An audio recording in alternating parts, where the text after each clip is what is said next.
Part 1 Introduction and Hook Opening Scene.com. Mysterious music fades and narrator slow. Notey, thought-provoking tone. Have you ever wondered why some of the most viral facts about women, intimacy, and semen spread so quickly online? Very few people ever stop to question if they're true. We live in an age where myths travel faster than truth, where whispers of scientific secrets about the female body and male biology can spark heated debates, but often leave men and women more confused than informed. And here's the dangerous part. These half-truths don't just entertain, they shape how we see relationships, how we treat intimacy, and even how we measure happiness. So tonight, on Stoic Mindset Wisdom, we're going deeper. Much deeper than the surface-level jokes, memes, and rumors.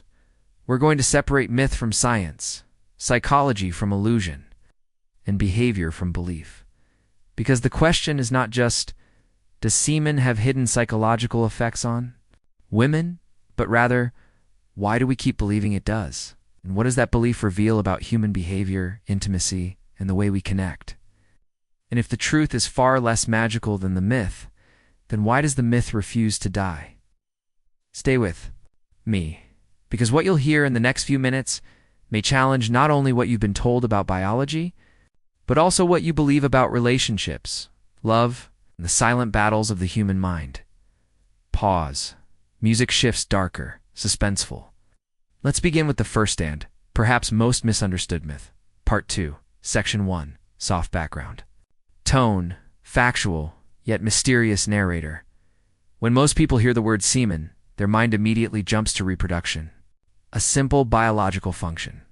A vessel for sperm, means of creating life. But is that all it really is? Or have we underestimated the complexity of this fluid, both in science and in psychology? Let's strip away the myths for a moment and look at the raw facts. Semen is not just sperm. In fact, sperm makes up only about 5% of its total volume. The rest. It's a rich mixture of substances that sound more like ingredients in a chemistry lab. Fructose, a sugar that fuels sperm cells, proteins and enzymes, specialized agents. That helps sperm survive and function. Zinc and calcium, trace minerals, linked to cellular strength. And then there's something that surprises most people. Hormones. Yes, hormones like oxytocin, cortisol, melatonin, and serotonin, the same. Chemicals that regulate our mood, sleep, stress, and feelings of connection. And this is where the first myth takes root. Because once the public learned that semen contains mood-altering hormones, a seductive idea began to spread online. If semen contains these chemicals, then maybe women who absorb it actually feel happier, calmer, or even more connected. A dangerous half-truth was born. Background lowers, voice sharpens. But here's where things get interesting. The human body is not a simple sponge that just soaks in hormones from another person. Biology doesn't work like a rumor, it works like a fortress. The vaginal wall, the stomach lining, the body's filters, these are not passive gateways. They are selective, protective, and highly resistant. So yes, semen carries these hormones.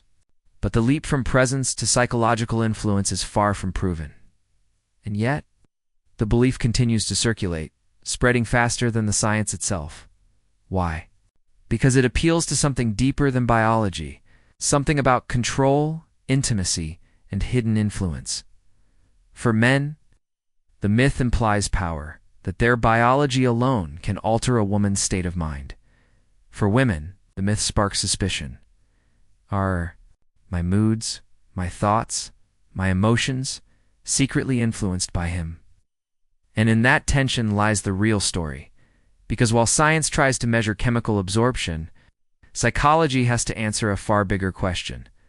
Why do we cling to myths that promise more power than the truth? Music shifts, suspense builds. But before we unravel the psychology of belief, let's explore the second and perhaps most controversial claim. A claim that has sparked endless debates online. It's fueled conspiracy-like conversations in forums, and even made its way into so-called scientific arguments about relationships. It's the claim that women who have unprotected intimacy are happier than those who don't. But is that science, or is it simply a story we want to believe?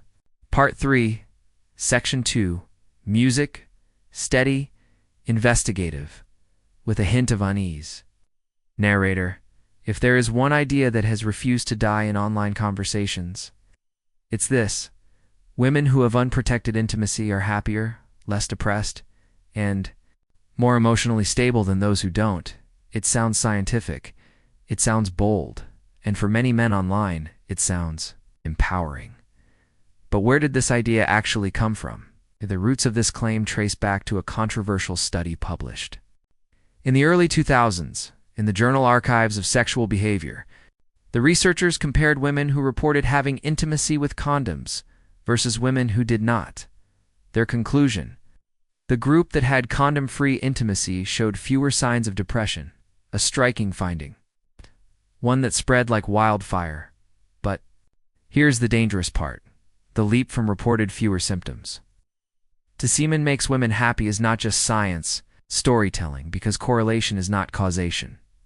Think about it.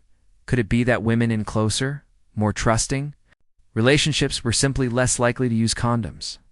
Could it be that those relationships offered more emotional support, more bonding, more psychological security, things that directly protect against depression? Or could it be that the difference wasn't in the biology at all, but in the quality of the relationship behind the intimacy? The truth is, science hasn't been able to strongly prove that semen itself has measurable antidepressant effects. Follow-up studies did not replicate those results with the same clarity, and yet, myth lives on. Why? Because people love a simple answer. Because the idea that something as mysterious as semen could directly affect mood is more thrilling than the idea that relationships and emotional health are complex, messy, and hard to measure. But here's where psychology sneaks in. This myth feeds into some of the deepest subconscious needs in both men and women. For men, it becomes a subtle fantasy of biological power.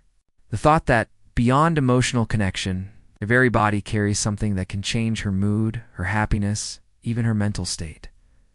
For women, the myth can stir both curiosity and suspicion. Am I being influenced in ways I don't fully understand? Do I really control my emotions? Or is biology in charge? And so the myth survives, not because of science, but because of the hidden power dynamics it symbolizes. But let's step back for a moment. If semen's hormones aren't significantly altering mood in measurable ways, then what is making women feel differently during intimacy? The answer lies in something far more powerful than biology: the emotional chemistry of trust, vulnerability, and connection. Oxytocin, dopamine, serotonin, these aren't just found in semen. They are released in the brain during sex, during orgasm, during closeness. And unlike the trace amounts found in semen, these internally released chemicals flood the body. Which means this: it's not what passes between bodies that matters most. It's what awakens within the body that creates the real psychological shift. Music grows heavier, suspense builds. But here's the twist. Even though science points us toward emotional intimacy as the key factor, researchers still speculate about a different possibility, a possibility that challenges both science and psychology. Could it be that tiny amounts of semen are actually absorbed into the body, and if so, do they play any role at all in human behavior? This leads us into one of the most debated, mysterious, and emotionally charged claims of all, one that has split scientists, psychologists, and even cultural commentators. And it all begins with a single question: can the vaginal wall actually absorb semen? And if so, mean for the psychology of intimacy? Part 4, Section 3, Background sound, tense, investigative, like uncovering a hidden secret. Narrator: for decades, whispers in both medical circles and late-night conversations have asked the same question. Can semen actually be absorbed through the vaginal wall? At first glance, the question sounds almost ridiculous. After all, the human body isn't a sponge. The vaginal wall is a living tissue, layered, protective, selective. It's built to guard, to filter, and to resist unwanted invaders. And yet, Some researchers have suggested that, under certain conditions, tiny traces of seminal fluid could cross that barrier, not enough to flood the body with hormones, not enough to create instant mood shifts, but enough to raise curiosity. And this is where speculation begins to blur with psychology. Because here's the truth. Science has not given us a definitive yes or no.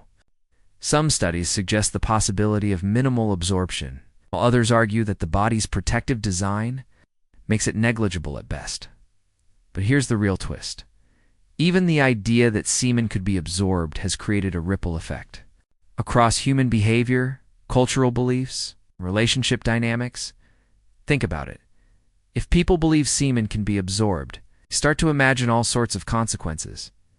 Maybe that's why I feel different after intimacy. Maybe there's a deeper bond forming that I can't control. Maybe my body is literally carrying a part of him, even beyond reproduction. And suddenly, biology transforms into symbolism. Because whether or not absorption is significant, biologically it is powerful, psychologically. Why? Because it touches on a deep-rooted human fascination, the blending of two individuals into one. The idea that intimacy leaves more than memories that it leaves traces inside you, shaping